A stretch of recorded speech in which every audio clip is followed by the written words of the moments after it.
বিসমিল্লাহির রহমানির রহিম। সংগ্রামরত ছাত্রছাত্রী এবং দেশপ্রেমিক বাংলাদেশি যে যেখানে আছেন, আসসালামু আলাইকুম। আমি গত প্রায় 2 সপ্তাহ ঠিকমতো ঘুমাইনি। আজকে সারা রাত আমার এখন সকাল 6:30 বাজে, সারা রাত ঘুমাইনি। এই শেখ হাসিনার আত্মীয় সেনাপ্রধানের মিটিংয়ের ফলাফল জানার অপেক্ষায় সারা রাত সজাগ ছিলাম এবং যোগাযোগ করছিলাম। ফলাফল আশানুরূপ হয়নি, কারণ এই সেনাপ্রধান অত্যন্ত স্বল্প বুদ্ধির, যার লেফটেন্যান্ট কর্নেল হওয়ার যোগ্যতা নাই, তাকে সেনাপ্রধান বানানো হয়েছে। তার কাছ থেকে চেয়ে ভালো কিছু আশা করা যায়নি। দেশটাকে অন্ধকার ভবিষ্যতের দিকে ঠেলে দিয়ে সে মুখস্থ করা ডায়লগ দিয়ে চলে গেছে, শেষ করেছে। সারাংশ হলো, বলেছে সেনাবাহিনীর সকল অফিসারকে যে তারা যেন জনতার উপর গুলি না করে, জনতার বিরুদ্ধে যেন গুলি না চালায়। কিন্তু আপাত দৃষ্টিতে শুনলে মনে হয় যেন এটা একটা সুসংবাদ। আসলে এখানেই শেষ নয়। সে আরো বলেছে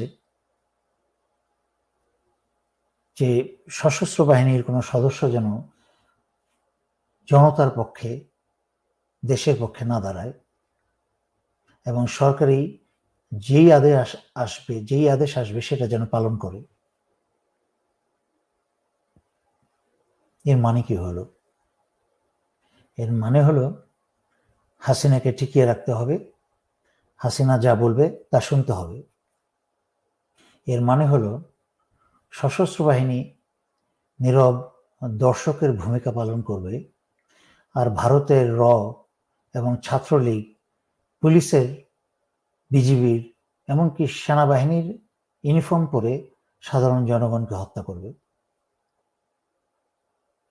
বাংলাদেশ একটা ভয়ঙ্কর ক্রান্তি লগ্নের মাঝে দিয়ে যাচ্ছে, যা বাংলাদেশের ইতিহাসে আগে কোনোদিন হয়নি। এমনকি 1971-এর স্বাধীনতার যুদ্ধও হয়নি। আবার একই সাথে পজিটিভ সাইডটা বলতে হবে যে স্বাধীনতার যুদ্ধ থেকে আরম্ভ করে তার আগে পরে এই প্রজন্মের ইয়াং জেনারেশনের মতো বুদ্ধিমান, সাহসী ছেলে মেয়েও কিন্তু এই বাংলার মাটিতে আগে জন্মায়নি। বলতে পারেন মেজর ডালিম তো আরেকটা আসেনি, কিন্তু মেজর ডালিমরা আরেকটা কখন আসবে আমরা কেউ জানি না। আমি যেসব বাংলাদেশ সশস্ত্র বাহিনীর যেসব সোর্স থেকে আমি খবর পেয়েছি, তাদের কথা এবং বুদ্ধিমত্তা শুনে আমি নিজেই মুগ্ধ হয়ে গেছি। এবং তারা এমন কথা পর্যন্ত বলেছে যে স্বৈরাচারী হাসিনার আত্মীয় সবসময় স্বৈরাচারী হাসিনাকেই সমর্থন করবে এবং তাকে টিকিয়ে রাখার চেষ্টা করবে। কিন্তু এই অথর্ব জেনারেল ওয়াকার বুঝতে পারছে না যে তার বাপদাদা 14 গোষ্ঠীর কারোর ক্ষমতা নাই বাংলাদেশের স্বাধীনতা এবং সার্বভৌমত্বকে নষ্ট করার।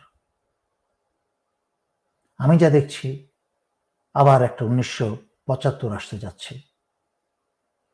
এই অথর্ব জেনারেল ওয়াকার যেই নির্দেশ দিয়ে গেল, স্বৈরাচারী শেখ হাসিনার পক্ষে কথা বলে গেল, বাংলাদেশে আরেকটা 75 নিশ্চিত করল।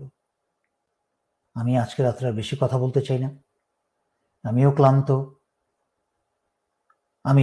আমার মন ভারাক্রান্ত, কিন্তু আমি আশাহীন নই।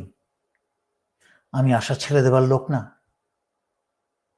আমি আশাবাদী লোক, আর আশাবাদী লোকেরা হয় শক্তিশালী। আল্লাহর রহমতে আমি আশাবাদী। এই নতুন প্রজন্মের ছেলেমেয়েরা আশাবাদী, তাই তারা শক্তিশালী। তারা বুলেটকে ভয় পায় না। তাদের দাদারা এই বাংলাদেশ স্বাধীন করে দিয়ে গেছে। এখন সেই ব্যাটনটা তারা হাতে নিয়েছে। এই দেশকে তারাই স্বাধীন করবে। আমার মতো কিছু লোক তাদের কাছে সত্য প্রকাশ করবে এবং দিক নির্দেশনা দিবে।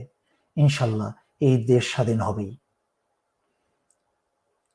চূড়ান্ত আপডেট আমি সামনে কি দিব জানি না, তবে শেষ করার আগে এইটুকু বলছি, এর কাছ থেকে আর বেশি কিছু আশা করা যায় না। এই হাসিনার গোলাম, ভারতের চাকর, এই সেনা প্রধানের কাছ থেকে ভালো কিছু আশা আমি আগেও করিনি। যথেষ্ট ওয়ার্নিং দিয়েছি।